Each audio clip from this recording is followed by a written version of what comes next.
조지 길렛이라는 사람이 한 번은 텍사스의 어느 정통파 설교자가 예수님의 재림은 결코 언급하지 않고 있음을 주시하고 그에게 질문을 던졌답니다. 당신은 주님의 재림에 대해 어떻게 생각하십니까? 라고 말입니다. 그러자 이 설교자는 이렇게 말했답니다. 나는 그의 첫 번째 강림, 즉 예수님이 처음 이 땅에 오셨던 그 초림에 대해서 생각하는 것만으로도 바빠가지고 재림은 별로 생각할 겨를조차 없습니다. 라고 말입니다. 그러자 이 길렛이는 알겠습니다. 저는 단지 당신이 주님을 얼마나 사모하고 있고 또 주님이 오심을 얼마나 기다리고 있는지 그것이 궁금했을 뿐입니다. 라고 말하고는 가버렸답니다. 그 후 이 가슴에 정면으로 이 찔림을 받은 이 목사님은 성경을 펴들고 그에 관한 재림에 관한 교리들을 다시 한번 찾아보았답니다. 그리고는 자신이 얼마나 재림에 대한 소망을 갖지 못했는지를 깨닫고는 교회 재직들을 불러서 사퇴서를 제출했답니다. 목회자로서 너무 자격이 없는 것 같아서 그만두겠다고 말을 했답니다. 그러자 재직 중 한 사람이 기뻐하면서 일어나 말하기를, 목사님 사퇴하지 마십시오. 우리는 이제껏 목사님을 위해 기도해왔고 이제 그 응답이 완전히 이루어졌음을 알았습니다. 아멘. 이렇게 이야기를 했다는 것입니다. 사람들은 보통 자기 자신이 옳다고 생각하는 경향이 매우 강합니다. 그래서 다른 사람이 이야기를 할 때 제대로 안 듣는 경향이 많습니다. 왜? 자신은 옳고 다른 사람은 틀리다고 생각하기 때문에 잘 안 들어요.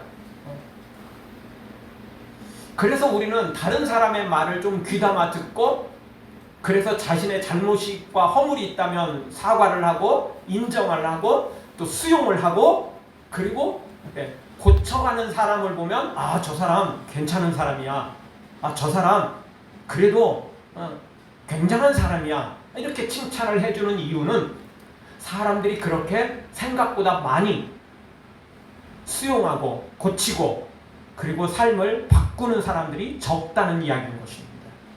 어떤 사람은 귀가 너무 얇아가지고 안 좋은 말에 귀를 기울이고 따라가는 것도 문제이지만, 또 어떤 사람들은 아예 귀를 꽉 닫고 다른 사람의 말을 듣지도 않습니다. 말 그대로 한 귀로 듣고 한 귀로 흘리고 아예 듣지도 않는 사람, 이런 사람들이 너무 많다는 것입니다. 그런 의미에서 오늘 처음 이야기했던 이 목사님은 자신은 예수님의 오신 것에 대해서만 너무 강조를 많이 했던 거죠. 이 죄악된 세상에서 예수님이 구원자가 오셨다. 그런데 그걸 너무 강조하다 보니까 정작 재림, 다시 오실 예수님은 너무 소홀히 여겨버렸던 거죠. 그걸 이제 주님을 얼마나 기다리고 있는지 그것이 궁금했다라는 그 말 한마디 던지고 간 그 사람의 그 말을 재림이 더 중요합니다, 이걸 해야 됩니다, 이렇게 강조하지 않았음에도 불구하고 내가 얼마나 주님을 더 사모하고 있는지, 지금 이 땅에 오신 것만 감사했지 다시 오실 예수님을 내가 얼마나 기다리고 있었는지, 이 부분에 대해서 깊이 생각하다가 자신이 너무 한쪽으로 치우쳐 있었으며 균형을 잡아주지 못했던 것에 부끄러움을 느끼고 그렇게 사죄하며 자신의 모습을 뒤돌아보는 이런 목사님, 이게 사실은 쉽지 않은 것입니다. 영적으로도 그렇습니다. 하나님을 하나님으로 인정하기는커녕 아예 졸로도 인정하지 않는 사람들이 얼마나 많은지 모릅니다. 심지어 하나님의 기적을 체험해 놓고도 하나님을 인정하지 않고 고집 부리는 사람들이 얼마나 많은지 모릅니다. 우리가 지난주에 살펴봤던 애굽의 바로도 하나님을 모르는 사람이 맞습니다. 그러나 하나님이 모세를 통해서 보여주셨잖아요. 처음부터 이적을 일단 보여주셨습니다. 하나님께서 이적을 먼저 보여주셨어요. 지팡이 이적들을 보여주시고, 그리고 손이 변화되는 놀라운 기적도 보여주시고, 그리고 말을 안 들으니까 그 다음에 하나님 재앙을 또 내리시잖아요. 물이 변해서 비가 되고, 그리고 개구리로 변하는 이런 재앙들, 벌써 이적을 체험했고 두 가지 재앙을 체험했음에도 불구하고 바로는 끝까지 버티죠. 그리고 버티고 계속 버티다가 우리가 잘 아는 것처럼 10가지 재앙을 만나고서야 항복을 합니다. 근데 그 항복도 잠시 잠깐이고 이스라엘 백성들이 떠나자 마음이 바뀌어가지고 또 따라오잖아요. 이 애굽의 엄청난 당시의 최첨단 무기, 바로 철병거를 이끌고 이스라엘을 뒤쫓아옵니다. 이 철병거 때문에 주변에 있는 모든 나라들을 다 굴복시키고 정복했던 게 바로입니다. 그 애굽이 뭐 단순히 숫자가 많아서 그런 게 아니고 이 철병거가 핵심이었어요. 튼튼한 이 병거에다가 말이 이끌으니까 속도가 얼마나 또 빠르겠어요. 그러니 이 철병거가 이 애굽의 최첨단 무기였는데 그 철병거까지 그리고 그 철병거를 이끄는 아주 최정의 특수부대까지 저 홍해 바다에 다 수장시키고 나서야 항복을 한 겁니다. 그것도 뭐 항복하고 싶어서 항복하는 게 아니라 이제 하나님께 대들 반항할 힘조차도 없었던 거예요. 뭐 건덕지가 있어야 뭘 하나님 앞에 대들지. 이제 남는 게 없어요. 이제 남은 게 없어요. 그래서야 그냥 굴복한 거예요. 하나님을 모르는 사람이라면, 하나님을 체험하지 않은 사람이라면 뭐 그러려니 할 수 있습니다. 그런데 이렇게 간접적으로 체험해놓고도, 아니 직접적으로 해놓고도 버티는 사람들이 있는 것을 보게 됩니다. 사랑하는 성도 여러분, 하나님 앞에 교만하거나 반항하지 말고 불순종하지 말고 항상 겸손히 하나님의 말씀을 수용하고 인정하고 또 회개하고 믿음으로 살아서 하나님이 준비한 모든 복을 받아 누리는 복된 성도들 되어지길 주의 이름으로 축원합니다. 자, 오늘 성경 통해서 우리가 몇 가지 생각해 볼 때 첫 번째 생각할 수 있는 말씀은 욥은 그동안 하나님께 할 말이 너무 많이 있었던 것입니다. 욥은 하나님만 만나기만 하면 너무 할 말이 많이 있었다라는 것입니다. 욥은 그동안 그렇게나 하나님을 만나 뵙기를 소망했습니다. 왜냐하면 자신은 너무 억울하고 하나님은 침묵이 오래 되었기 때문에 하나님이 나타나셔서 이 문제를 해결해 주셔야만 해결할 수 있는 유일한 길임을 욥은 알고 있었습니다. 친구들은 숫자로 밀어붙이고 큰 목소리로 막 목소리 큰 놈이 이긴다고 목소리 크게 해서 변론을 하는데 자신은 지금 오늘 내일 해가지고 먹을 것도 제대로 못 먹고 몸은 아프고 그래서 목소리도 힘 못 내요. 여러분 배고프고 몸 아프면 목소리도 힘 없어요. 꾀가 한번 소리 지를 수는 있어도 그 다음에 연속해서 계속 소리 못 질러요. 이게 건강한 놈이 소리도 지르는 겁니다. 한 번은 지를 수 있겠죠. 근데 계속해서 목소리 높이는 것은 건강한 사람이 할 수 있는 거예요. 욥은 그걸 못했어요. 힘도 없고 내 몸도 아픈데 뭘 어떻게 할 수 있겠어요. 그래서 결국 욥은 정말 깨갱할 수밖에 없었던 거죠. 그럼에도 불구하고 욥은 절대 이 친구들의 정죄, 모함 이것에 수용을 하지 않았습니다. 왜? 그거는 틀린 말이었고 그것은 거짓이었기 때문에 그렇습니다. 그래서 욥에게 소망이 있다면 하나님밖에 없었습니다. 하나님이 짠하고 나타나셔서 이제 해결해야만 됐던 것이죠. 그래서 우리가 잘 아는 욥기 23장 2절에 보면 욥이 이렇게 고백하죠. 내가 오늘 또 혹독히 원망하니 받는 재앙이 탄식보다 중함이니라. 내가 지금 하나님을 욥이 뭐라고 하나님께 원망하고 불평하고 있어요. 왜? 자신이 지은 죄보다 너무나 큰 재앙을 받았던 거니까. 그러면서 하나님이 원망스러우니까 하나님을 떠난다? 그건 절대 아니죠. 욥은 기본은 있었습니다. 그래서 3절에서 이렇게 말합니다. 내가 어찌하면 하나님을 발견할 곳을 알고 그리하면 그 보좌 앞에 나아가서 4절 그 앞에 호소하며 변백한 말을 그 입에 채우고 5절 내가 대답하시는 말씀을 내가 알고 내게 이르시는 것을 내가 깨달으리라. 욥은 이 원망과 불평 상황에서도 하나님을 찾았습니다. 그래서 하나님이 무슨 특별한 계획이 있다면 내가 배울 것이고 그렇지 않다면 하나님 앞에 내가 큰소리 한번 쳐보겠다라는 거예요. 이건 너무 억울하다. 이건 너무 원통하다. 이건 너무 내가 이거 억울하게 이게 당하고 있다. 이걸 말하고 싶었던 것입니다. 그런데 8절 보니까 그런데 내가 앞으로 가도 그가 아니 계시고 뒤로 가도 보이지 아니하며 9절 그가 왼편에서 일하시나 내가 만날 수 없고 그가 오른편으로 도우시키나 배울 수 없구나.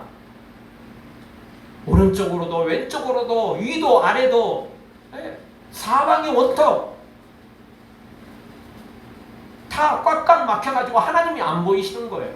진짜 머리카락 보일라 꽁꽁 숨어라 이거처럼 하나님이 꽁꽁 숨어버리시는 거죠.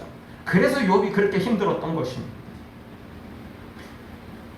수많은 사람들은 이렇게 찾고 또 찾아서 하나님을 발견하면 좋지만 그럼에도 하나님이 침묵하고 그럼에도 불구하고 하나님이 숨어버리는 것처럼 보일 때 포기하는 사람들이 많습니다. 그러나 욥은 끝까지 하나님을 기다렸던 겁니다. 끝까지 하나님을 찾았던 것입니다. 진짜 하나님을 만날 때까지 찾은 사람이 욥인 것입니다. 우리도 그렇습니다. 억울할 때, 힘들 때, 너무 고통스러울 때 우리에게 소망이 있다면 하나님밖에 없는 것입니다. 하나님 찾다가 없다고 그냥 큰 소리치고 떠나면 결국 내 손에 있는 것입니다. 그 하나님은 만날 때까지 찾아야 됩니다. 하나님은 응답할 때까지 찾아야 됩니다. 그러면 반드시 응답해 주시기 때문에 그렇습니다. 사랑하는 성도 여러분, 힘들고 어려울수록 더욱 하나님을 찾고 또 찾아서 반드시 하나님을 만나는 놀라운 체험의 주인공들, 은혜의 주인공들, 기적의 주인공들 되어지길 주의 이름으로 축원합니다. 같이 한번 따라서 하겠습니다. 힘들고 어려울수록 더욱 하나님을 찾겠습니다. 아멘. 정말 하나님밖에 우리의 소망이 없습니다. 다른 방법 없습니다. 다른 것은 그때뿐입니다. 최후의 판결자, 최후의 문제를 해결할 유일할 분은 하나님밖에 없는 것입니다. 두 번째 생각할 수 있는 말씀은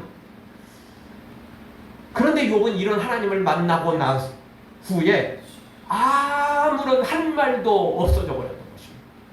하나님을 만난 욥은 아무 말도 할 수가 없었습니다. 그렇게나 소망하고 소원했던 하나님, 그 하나님을 만났는데 정작 하나님 앞에 말 한마디조차도 못하는 욥이 되고 말았습니다. 하나님이 나타나셔서 억울한 걸 갑자기 해결해 주셨고 모든 질병을 해결해 주셨고 모든 재앙이 떠났기 때문에 할 말이 없었던 게 아니라 여전히 상황은 그대로였습니다. 재앙은 그대로고 자기 몸의 질병은 그대로고 뭐 친구들도 여전히 인정하지 않았고 이 상황은 여전히 바뀐 게 하나도 없었습니다. 그럼에도 불구하고 욥은 단 한마디도 하나님 앞에 할 수가 없었던 것입니다. 정말 아무 말도 할 수가 없었어요. 정말 우리 말로 유구무원이에요. 이분이 있으되 할 말이 없는 상황이죠. 오늘 성경 4절 5절을 보십시오.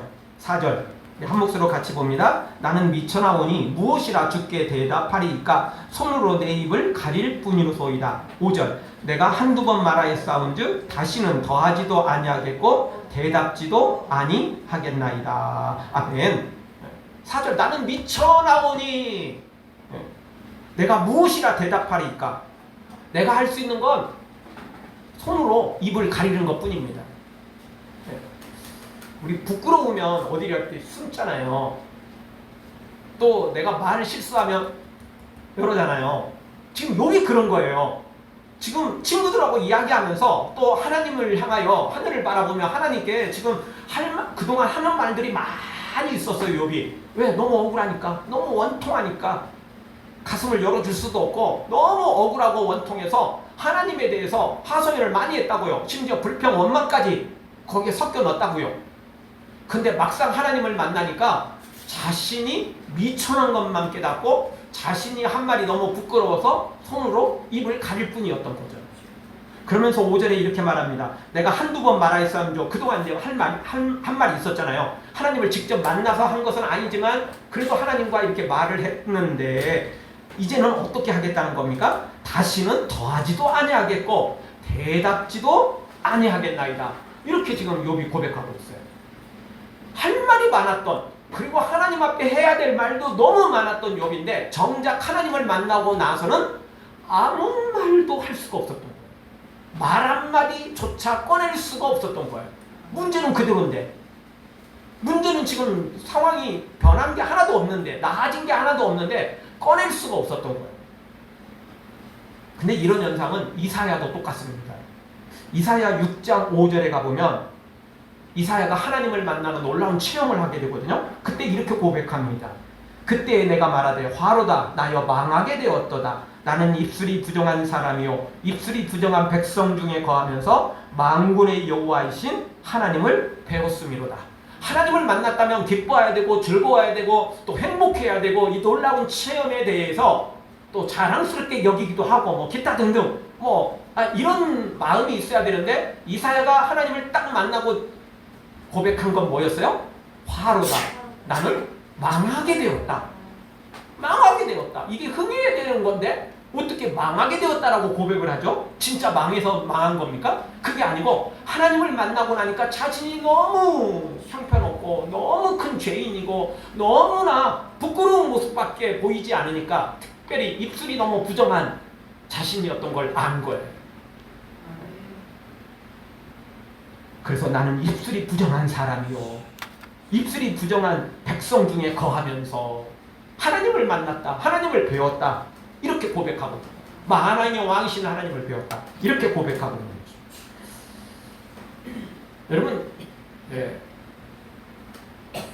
날씨가 적당히 어두우면 웬만한 것들은 잘 안 보입니다. 그렇잖아요.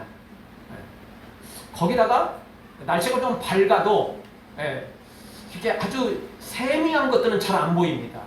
그러다가도 어느 날 아침에 햇빛이 창문을 통해서 쫙 비치면 뭐가 보이죠? 공중에 떠있는 먼지들까지 다 보입니다. 그거 햇빛 아니면 안 보여요. 그렇잖아요. 햇빛 아니면 안 보여요. 그거 볼 수 있는 다른 방법이 있다면 현미경을 갖다 보든지 아니면 진짜 엄청나게 좋은 망원경을 갖다가 확대 쫙 시켜가지고 보든지 이러면 혹시 보일지 모르겠습니다. 근데 햇빛이 비치면 밝은 햇빛이 비치면 그 작은 먼지도 공중에 떠있는 먼지도 다 보입니다. 하나님을 적당히 만나면 하나님을 멀리서 보면 그냥 큰 문제가 없습니다. 도리어 더 좋습니다. 행복하고 나는 이 하나님 멀리서 봤다. 나 이 하나님 만났다. 근데 하나님을 제대로 만나면 하나님을 깊이 만나면 하나님을 정확히 만나면 무슨 현상이 벌어지냐면 나의 허물이 보입니다. 나의 부정한 입술이 드러나고 나의 죄인된 모습이 드러나는 거예요. 그러니까 이사야처럼 나는 망하게 되었도다. 입술이 부정한 사람이고 나는 죄인인데 위대한 하나님을 만났으니 나는 망하게 되었도다. 말하는 거고 욥처럼 상황은 하나도 바뀌지 않았는데 불구하고 하나님을 만났을 때 아무 말도 할 수 없었던 거예요. 그 말 한마디는 나는 미천하고 나는 손으로 입을 가릴 뿐이고 나는 이제 더 이상 대답지도 하나님 앞에 다른 말도 할 수도 없는 사람이고 이것밖에 할 수가 없었던 거죠. 많은 사람들이 하나님에 대해서 아는 것처럼 그리고 자기도 교회 몇 년 다녀봤고 설교도 좀 들어봤고 성경도 좀 읽어봤고 그래서 내가 아는데 그러면서 이야기를 하는 사람들이 있습니다. 그 중에 한 명은 도홀 김용웅이라는 사람이 있습니다. 이 사람은 한신대 석자 교수를 좀 했었는데 이 한신대가 어디냐면 기독교 장로의 기장측입니다. 근데 여기는 교회라고 말하기도 어렵고 교회가 아니라고 말하기도 어렵고 하여튼 좀 헷갈리는 동네입니다. 언젠가 말씀드렸듯이 이 동네는 목사님들이 모이고 재직들이 모이고 이러면 마지막에 이제 술판을 벌이기도 하는 동네입니다. 하여튼 재밌는 동네입니다. 그래서 교회가 아니라고도 말하기도 어렵고 교회라고 말하기도 어렵고 참 애매모호한 동네입니다. 어쨌든 그 중에서도 또 믿음 있는 사람들은 있어요. 어쨌든 개천에서 용나듯 거기서도 또 있습니다. 그러니까 또 다 거기는 구원이 없다. 거기는 교회가 아니다. 또 이렇게 말하기도 참 어렵기는 합니다. 어쨌든 이 한신대에서 도울 김용웅이라는 사람을 석자 교수로 모셨어요. 김용웅이라는 사람이 예수님을 믿습니까? 하나님을 믿습니까? 천국을 믿습니까? 아니에요. 그런 사람이 신학대 교수예요. 석자 교수죠. 정식 교수는 아니지만 석자 교수도 교수는 교수죠. 이 사람 TV에 나와서 상당히 유명하다 보니까 이따금 자기가 무슨 성경 박사인 것처럼 자기가 무슨 신학 박사인 것처럼 교회에 대해서 성경에 대해서 얼마나 또 열심히 열변을 토하는지 몰라요. 그러니까 하나님을 모르는 사람들은 조금 성경 좀 읽고 교회 좀 구경 좀 해보고 신학 좀 이렇게 겪는 줄로 한번 보고 자기가 다 잘하는 줄 알아요. 그리고 얼마나 할 말이 많은지 몰라. 할 말이 얼마나 많은지 몰라요. 근데 정작 진짜 하나님을 만난 욥과 같은 사람, 이사야 같은 사람, 믿음의 사람들은 하나님을 만나고 났더니 할 말이 없는 거야.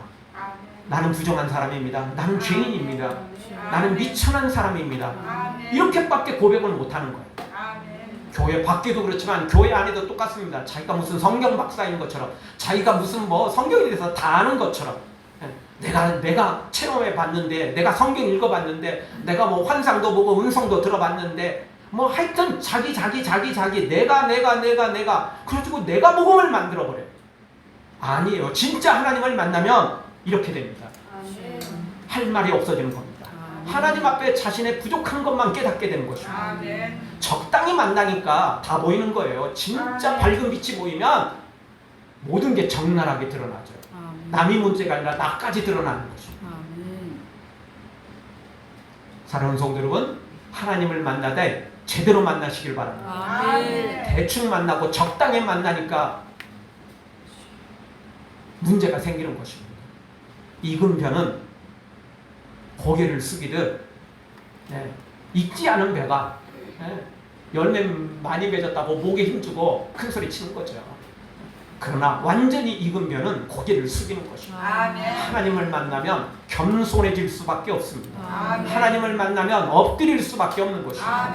할 말이 없어서가 아니라 그 할 말보다 나의 죄인임을 더 크게 내가 인식하게 되고, 그리고 그 하나님이 얼마나 위대하신지, 하나님 앞에 나의 모습이 얼마나 초라한지를 알게 되는 것입니다. 여러분, 우리가 서로 말을 주고받는 것도 서로 뭐 급이 비슷할 때나 그게 가능한 것입니다. 그렇잖아요. 나보다 급이 훨씬 높다 그러면 우리가 하는 것은 그 사람 앞에서 알겠습니다. 이렇게밖에 안 된다고요, 사람들. 여러분, 정말 여러분이 사정해야 될 사람, 그리고 여러분이 진짜 가서 배워야 될 사람 앞에 뭐 때로는 질문을 던질 수도 있겠지만 대부분은 알겠습니다.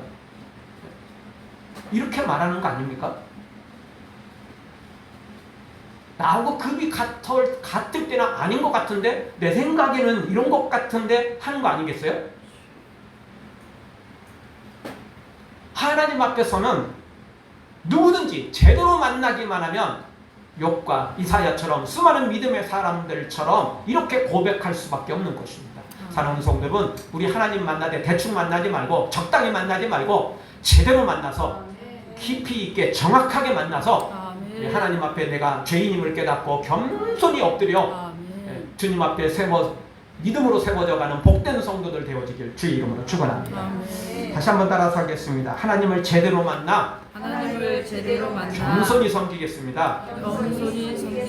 마지막 세 번째 주시는 말씀은 하나님께서도 욥에게 교만을 버리고 더 겸손하도록 하신다는 것입니다. 이미 욥이 겸손해졌어요. 이미 나는 할 말도 없고 나는 미천하고 손으로 입을 가릴 뿐이고 나는 이제 더 이상 하나님 앞에 아무 말도 대답하지 않겠습니다. 이렇게 이미 고백을 했어요. 엎드렸어요. 그런데도 불구하고 하나님이 그걸로 만족하지 않고 또 말씀하시는 거예요. 오늘 6절을 보십시오. 여호와께서 어디서 말씀하셨어요? 폭풍 가운데서. 하나님이 그냥 말씀하셔도 욥이 지금 엎드리고 욥이 지금 자신의 죄인임을 깨달아 알았어요. 근데 6절에서 갑자기 또 하나님이 폭풍 가운데서 말씀을 하셨어요. 그러니 또 얼마나 더 두렵겠어요. 여러분, 이스라엘 백성들이 출애굽을 하고 난 다음에 이제 광야를 지나서 시내산에 도착했잖아요. 그리고 모세는 이제 올라가서 하나님과 만나 대화를 하고 내려오고, 그리고 이제 준비를 하고 이제 올라가서 40일 금식하고 이제 십계명을 받아오는 이제 그런 모든 일련의 과정 속에서 하나님께서 그동안 모세하고만 말씀을 하셨는데, 그리고 아론과 미리암에게도 뭐 잠깐은 뭐 한두 번은 맛보기로 말씀을 하셨지만 모든 백성들에게 말씀하신 적은 없었거든요. 근데 시내산에 도착했을 때 하나님께서 한번 모든 백성들에게 한번 말씀을 하신 적이 있어요. 그러자 백성들의 반응이 뭐였죠? 하나님, 제발 좀 우리에게 말씀해 주시지 마세요. 모세를 통해서 대신 전해주세요. 우리가 도저히 못 듣겠어요. 두려워서 못 듣겠어요. 그런 거죠. 사람이 하나님을 만나기는커녕 음성만 들어도 감당할 수가 없어요. 그러니까 백성들이 사정하죠. 웬만하면 나도 좀 듣고 싶다 막 이러고 싶지 않겠어요? 이런 환상들 이런 체험들을 하고 싶지 않겠어요? 이스라엘 백성들은 욕심이 없어서 그랬겠어요? 아니에요. 근데 너무 두려웠기 때문에 그런 거죠. 그렇게 말해놓고 진짜 하나님이 모세를 불러서 40일 동안 이제 금식하고 그동안 10계명 받잖아요. 근데 그 사이에 이스라엘 백성들은 뭐였어요? 그 사이 또 잊어버렸어요. 그런 체험들 다 잊어버려요. 그냥 하나님 제발 좀 모세를 통해서 대신 말씀해 주세요. 우리는 기다리고 있을게요. 이래놓고는 40일을 못 기다려요. 네. 올라간 모세는 죽었는지 살았는지 모르겠다. 우리끼리 애굽에서 인도한 우리 하나님을 만들어내자. 이래가지고 지네들끼리 똘똘 뭉쳐가지고 금은 다 모아가지고 금송아지 만들어내잖아요. 참 답답한 인물들이에요. 정말 속 터지는 사람들이죠. 그러니까 이게 제대로 하나님을 못 만나니까 이런 일이 벌어지는 거예요.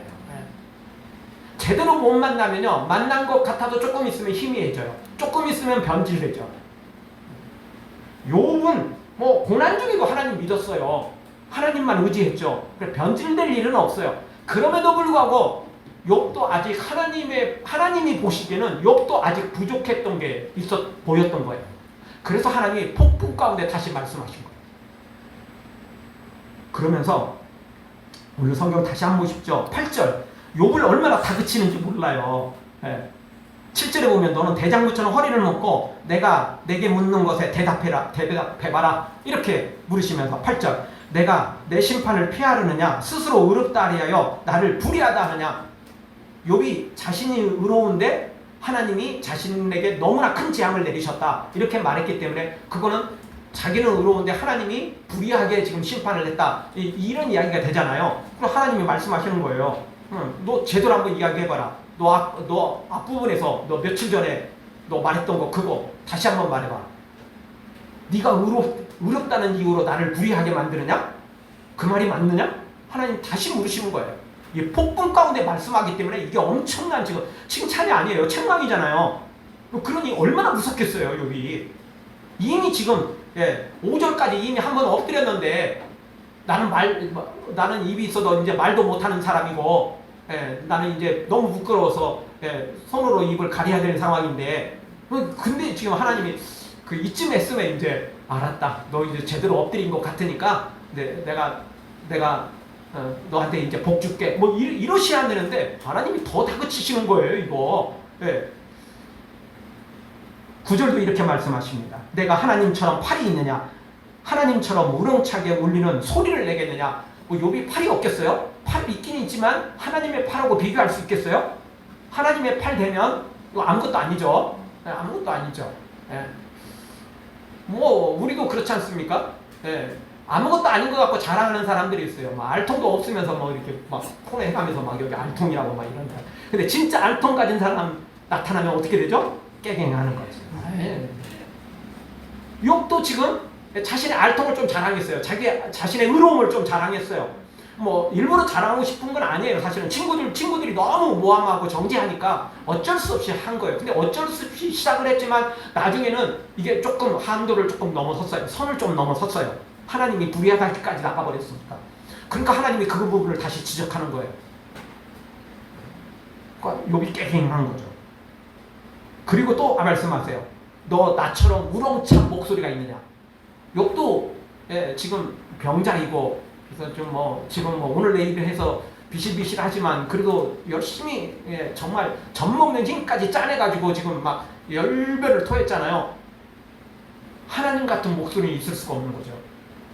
하나님이 지금 완전히 욥을 그냥 정말 속된 말로 묵사발 만든 것처럼 지금 이렇게 몰아붙이고 계시는 거죠. 이유가 뭐냐? 진짜 욥을 창피주고 욥을 진짜 묵사발 만들려고 그러시는 거냐? 그게 아닙니다. 하나님께서 욥에게 복을 주시려고 더 겸손히 엎드려서 완전히 엎드려서 하나님 앞에 믿음으로 세워지기를 원했던 것입니다. 이게 준비되지 않고 나중에 욥이 우리가 잘 알듯이 갑절의 복을 받잖아요. 이전에 있던 2배의 복을 받잖아요. 이것 없이 이런 복을 받으면 나중에 또 올라와요. 두더지 게임 알고 계시죠? 한 번 때린다고 안 올라옵니까? 절대 그러지 않아요. 때리면 또 올라오고 때리면 또 올라오고 그게 두더지. 근데 우리 사람도 똑같아요. 상황이 지금 이래서 하나님 앞에 지금 겸손히 엎드리는 거지, 또 자기가 돈이 있고 권력이 있고 조금 시간이 또 지나고 나면 또 자기 잘난 줄 알고 막 손에 힘을 주고 또 알통자랑하려고 하고 이러는 거예요, 사람이. 그래서 하나님께서 이번 기회에 욥을 확실하게 만들어 가시는 과정이죠. 그래서 이후에 2배의 갑절의 복을 받고도 그런 돈, 권력, 명예 이런 걸 갖고도 흔들리지 않는 견고한 믿음의 사람이 되도록 하나님이 인도하시기 위해서 이렇게 지금 욥을 몰아붙이고 계신 거예요. 아멘. 그럼 말 그대로 진짜 달리는 말에 채찍질을 가한 거죠. 못해서가 아니고 더 확실하도록 확실하게 만들기 위해서 하나님이 그렇게 인도하신 거죠. 아직 욥의 친구들은 아무 말도 하나님 말씀하지 않았어요. 아마 욥의 친구들은 여기서 이쯤에서 속으로 자기들도 지금 쫄았어요. 하나님이 말씀 나타나시니까 얼마나 쫄았겠어요. 쫄았지만 그럼에도 불구하고 속으로는 지금 비웃고 있는 거죠. 고소히 여기는 거죠. 봐라, 우리 말이 맞지? 봐라, 너 하나님이 나타나셨는데 너만 혼내고 우리는 지금 혼내지도 않잖아. 지금 욥의 친구들은 지금 뒤 한편에서 지금 거꾸라져가지고 한편에서 지금 구석에서 쭈그리고 있으면서 욥을 또 고소히 여겼을 거예요. 그러나 마지막은 하나님께서 욥의 친구들에게 얼마나 책망하는지 몰라요. 지금 드러난 결과가 다가 아니에요. 이게 다가 아니에요. 욥이 지금 코너로 몰리는 것 같지만 실제로는 하나님께서 그를 더 귀하게 훈련시키고 있는 거고, 이후에는 절대 이런 뭐 친구들의 이런 모함이나 상황 때문에 더 이상 흔들리지 않을 만큼 견고한 믿음으로 욥이 이 기회를 통해서 완전히 새로워지는 것을 보게 되는 것입니다. 아멘. 하나님이 그래서 이렇게 몰아붙이고 계십니다. 아멘. 여러분, 하나님에겐 전부 다 계획이 있습니다. 아멘. 우리가 몰라서일 뿐이지 하나님에겐 다 계획이 있습니다. 아멘. 그리고 하나님은 모든 걸 합력하여 선을 이루십니다. 아멘. 몰아붙이는 것 같지만, 욥이 진짜 완전 덕개갱하는 것 같지만 그게 아니고 하나님께서 욥을 높이시기 위해서 이렇게 지금 이끌어가고 계시다는 것입니다. 아멘. 사랑하는 성도 여러분, 우리 하나님을 제대로 만나서 한 번 뭐 체험했다고 내가 겸손해졌다고 그걸로 절대 끝이 아닙니다. 하나님 앞에 완전히 엎드려져야 되고 우리는 십자가에서 완전히 죽어야 됩니다. 아멘. 그래서 더 이상 내 자아가, 내 이성이, 나의 어떤 것이 더 이상 살아나지 못하도록 나는 완전히 십자가에 죽고 이제 부활로 예수님의 영으로, 예수님의 능력으로, 그리고 부활해야 되는 것입니다. 아멘. 우리 모두 욥처럼 이렇게 완벽하게 하나님 앞에 훈련받고 세워져서 돈 때문에, 어떤 권력 때문에, 세상의 어떤 어떤 것 때문에 흔들리는 것 없이 이제는 전천후 믿음을 가지고, 전천후 겸손을 가지고 주님 앞에 믿음으로 세워져 가고 승리하기를 주의 이름으로 축원합니다. 아멘.